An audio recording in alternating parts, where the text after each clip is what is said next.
आपको और हमारे सहयोगी अभिषेक भी लगातार हमें अपडेट दे रहे हैं इस ईवीएम की निगरानी को लेकर।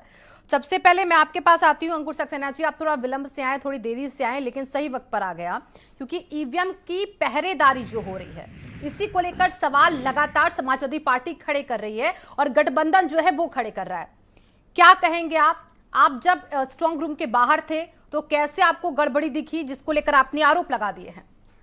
देखिए शिवानी जी, सबसे पहली बात तो ये है कि ईवीएम को लेकर जहां तक प्रश्न उठ रहा है तो बहुत स्पष्ट बात है कि अगर किसी विषय वस्तु पर प्रश्न चिन्ह लगाया गया है तो स्थिति स्पष्ट करने की नैतिक जिम्मेदारी और संवैधानिक जिम्मेदारी आज की डेट में चुनाव आयोग की है।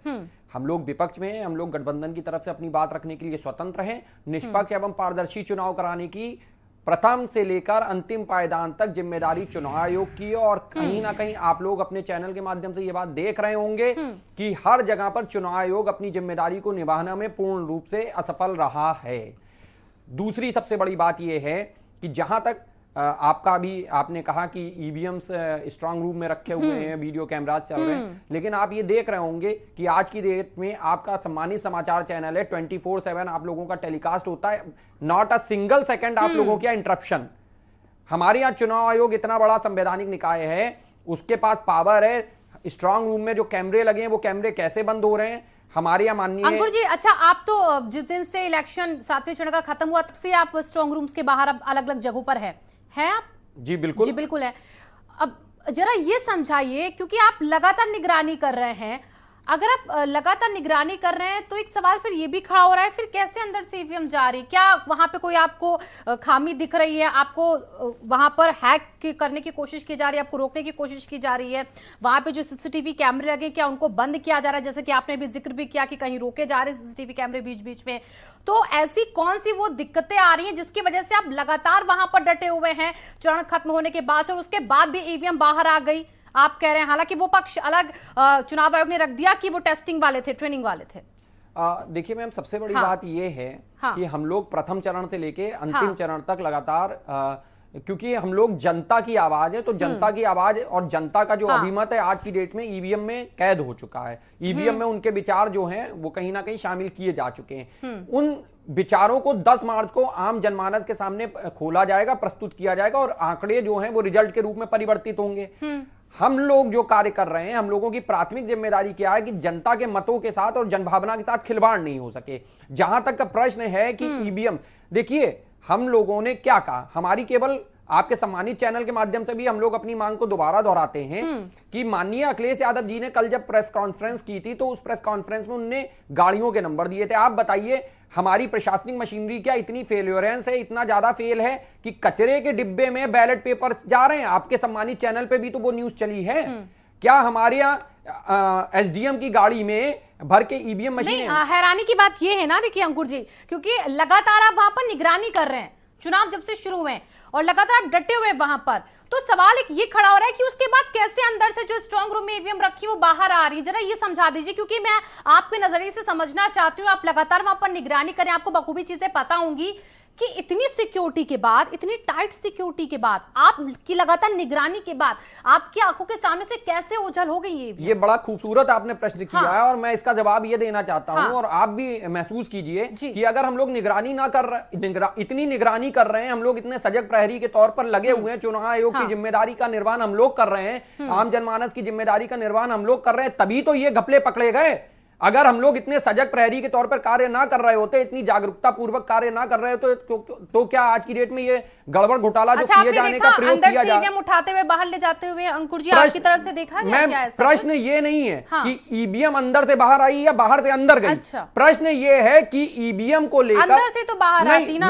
मैम आप एक बार बताइए ना, प्रश्न ये है क्या कि ईवीएम अंदर से बाहर आई या बाहर से अंदर गई? प्रश्न ये है कि क्या ईवीएम जिसके पास थी वो विधिपूर्ण संरक्षिता में थी?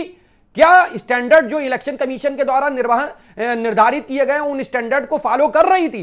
प्रश्न तो यह है। और अगर उन स्टैंडर्ड को फॉलो नहीं कर रही थी तो जवाबदेही किसकी बनती है? भाई हम लोग ये बात कह रहे हैं कि निष्पक्ष और विधिपूर्ण जांच होनी चाहिए। भारतीय जनता पार्टी के किसी भी प्रतिनिधि, प्रवक्ता या भारतीय जनता पार्टी के केंद्रीय नेतृत्व के द्वारा यह बात कही गई कि ईवीएम अगर गलत परिस्थितियों में बरामद तो ये विधिपूर्ण संरक्षता से बरामद नहीं हुई है तो उसकी निष्पक्ष जांच होनी चाहिए। हम लोग निष्पक्ष जांच की मांग कर रहे हैं, हम लोग किसी के ऊपर प्रश्न चिन्ह नहीं लगा रहे हैं। चुनाव आयोग से बिल्कुल सही कहा आपने, मांग भी की इसको लेकर चुनाव आयोग से, लेकिन मैं आपके पास आऊं उससे पहले हमारे सहयोगी अभिषेक भी लगातार जुड़े क्योंकि वो लगातार कवरेज भी करते रहे चुनावों की। वो लगातार उन बूथों पर भी गए हैं, उन स्ट्रांग रूम के बाहर भी गए हैं जहां पर कड़ी तैनाती पुलिस की है, कड़ी सुरक्षा वहां पर है। तो अभिषेक, मैं आपके पास आ रही हूं। आपने सुना हमारे मेहमानों को, आप तो खुद जानते हैं किस तरीके से तस्वीरें आई हैं ईवीएम में गड़बड़ी को लेकर। आपके पास क्या इनपुट है इस पूरे प्रकरण को लेकर? आप किस तरीके से देख रहे हैं अभी तक इस पूरे सिनेरियो को? क्या जानकारी आपके पास है? देखिए, पहले चरण के मतदान समाप्त होने के बाद से और 7वें चरण के मतदान समाप्त होने तक हर चरणबद्ध तरीके से समाजवादी पार्टी ने मतगणना केंद्रों पर अपने लोगों को बैठाया है। राउंड द क्लॉक 24 घंटे निगरानी रखी गई है। लगातार इसको लेकर के चिट्ठियां आयोग को लिखी गई हैं कि इसमें सुरक्षा को लेकर के और क्या क्या उपाय किए जा सकते हैं। जैमर भी इंस्टॉल करने की बात तक कही गई है। उसके बावजूद अगर सड़कों पे गाड़ियों में ईवीएम दिख रही है तो इसकी एनालॉजी को समझना जरूरी कि आखिर क्यों दिख रही है।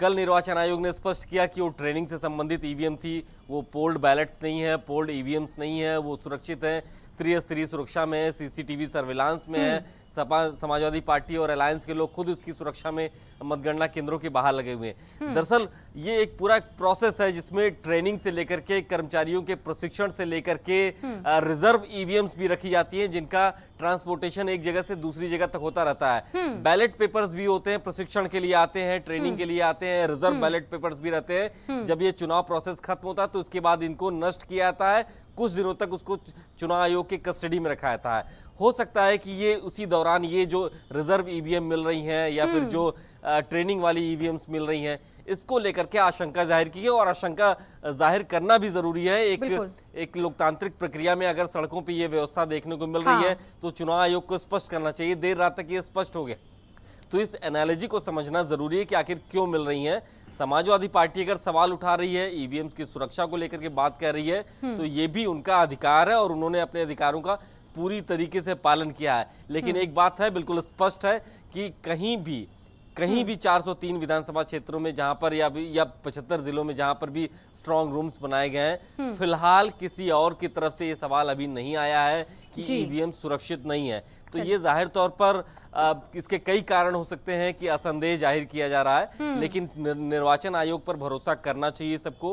उन्होंने स्पष्टता जाहिर की, उन्होंने कहा कि ईवीएम सुरक्षित है।